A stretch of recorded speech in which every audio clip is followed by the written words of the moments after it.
Hey, what's up, everybody? A lot of stuff to go over. So let's get right into it. First of all, politics. All right. Looks like President Trump appointed this little dude, Anthony Scaramucci, nicknamed Mooch here on Wall Street. Now, he appointed him as White House Communications Director. So Sean Spicer, who was the White House spokesperson, he resigned because he was totally opposed, rightly so, I believe, to Scaramucci. Now, if you know anything about Scaramucci, this guy is the biggest, brown noser, to use a more polite term, the biggest brown noser that I've ever met. I met him several years ago. I was over there at his hedge fund. Of course, he ran that SALT conference, which was a big gathering of mainly hedge fund guys, but he built that into a big deal every year in Vegas. He had all kinds of, politicians and big time money managers. Anyway, and Hollywood celebrities. I got to give the guy credit in his ability to create something like that and build it up to the point he did.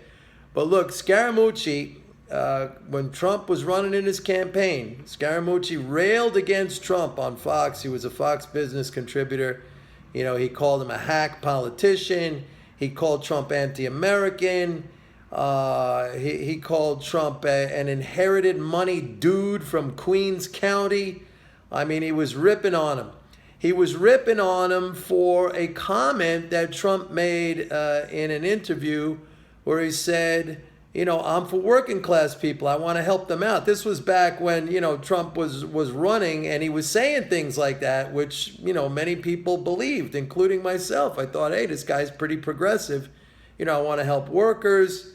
We all see that not to be true right now. But Scaramucci attacked him for that. He attacked him for wanting to help the middle class. He called that divisive. Divisive for who?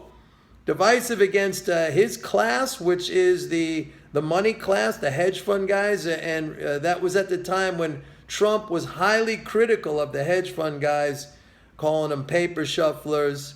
They don't create anything, which is absolutely true. It's absolutely true. They are a parasitic entity on the economy. We should do what John Maynard Keynes once said: euthanize the rentier. Those are the people who just extract income from things they have not created. The old Gordon Gekko: I create nothing, I own. Right? We've financialized the economy. We've created an economy where the incentive to create new assets, real assets, is not there. There's just a greater incentive to financialize what we have. In other words, leverage it up, leverage it up, leverage it up. Anyway, so Trump appoints this guy as communications director. So, there we go again.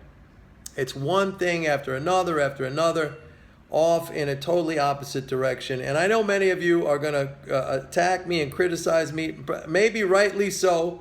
Maybe I deserve it. Because I did support Trump, but he has been nothing but a jerk, and what more can I say?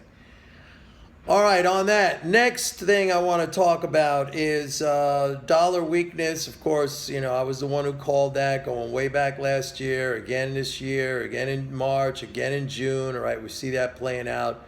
The dollar weakness. However, there are some little tiny glimmers of something positive here. If you look at dollar Mexico and peso, that's starting to pick up. Dollar Canada is still very weak. Next week we get some data, which and not just data in the U.S., but data throughout the major countries and trading zones that could be somewhat positive for the U.S., or let's just say might stop some of the bullish sentiment in things like euro. We'll see, and also in yen. We'll see how that goes next week.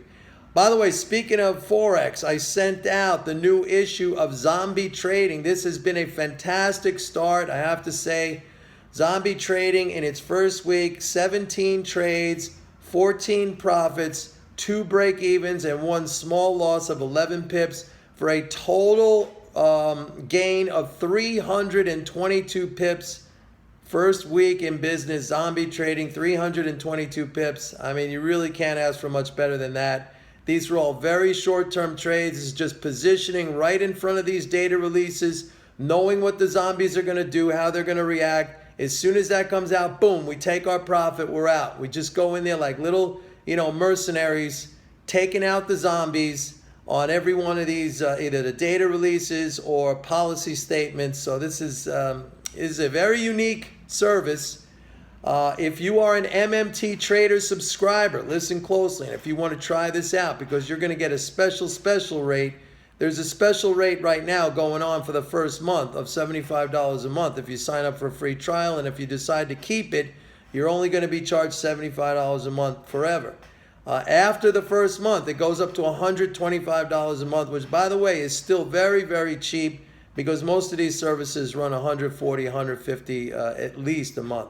I had a guy on his very first trade of Zombie Trader. He made 10 months worth of subscription on the very first trade. All right, so it's really cheap. If you are an MMT Trader subscriber, send me an email. I got to hook you up special. Don't go to the website. If you are not an MMT Trader subscriber, go to the website pitbulleconomics.com and click on the tab that says products. And you will see there, get the 30-day free trial to Zombie Trader.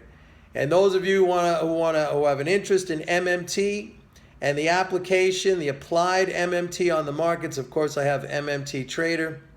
You could also get that at the website. Now, I sent out an email earlier that there will be no issue of MMT Trader this Monday. I will be at Cornell University with my son. He's going to be going through a lacrosse prospect camp. So I will be there from Sunday through Wednesday. So I'm sorry, this is the first time in 74 issues that I will not put together the full issue and send it out, but I will be in contact via email. I will be sending out emails. If you want those emails, and if you are not an MMT Trader subscriber, again, go to the website, pitbulleconomics.com. Sign up and you will get those emails. Plus, you can look at all the back issues. As far as the market's a little bit weaker today, again, we have a lot going on politically. Somebody asked me, what does this have to do with MMT? Nothing, really. That's actually a good question. The flows are positive, as I've been saying. They're not very strong, but they have been growing slowly, about half the pace of last year. My whole contention is that we normally see back and forth flow in the market. This is the first time in 25 years that we have not seen the three averages have at least a 5% correction. So this is highly, highly unusual. The market is highly speculative, all right? As far as oil, let me talk about oil and I'll talk about gold. Oil is down significantly today, about $1.30 on WTI. Not significantly, but about $1.30. I believe this is a minor correction.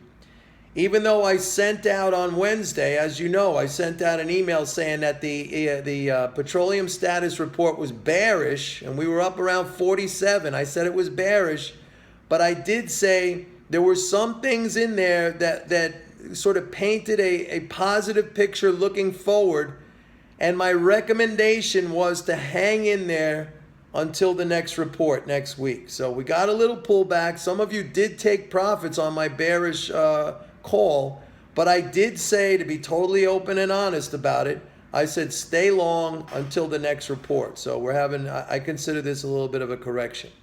As far as gold, creeping up, saw something very interesting in the delivery notices, COMEX delivery notices. This has been the lowest month of delivery notices for the entire year, which means to me that producers are just not wanting to let go of their gold at this level. All right, we saw a lot of delivery notices at the beginning of the year, but they do not want to let go of their gold at this level. So take that for what it's worth. So that about wraps it up. Have a great weekend. I'll try to put out some more videos, and I will definitely be in touch from Cornell. And again, the new zombie trading issue has been sent out. You should have it if you're on the list, if you want to get it. And if you are an MMT Trader subscriber, don't go to the website. Send me an email and I'll set you up that way. If you're not a subscriber, then go to the website pitbulleconomics.com. See you, everybody. Bye.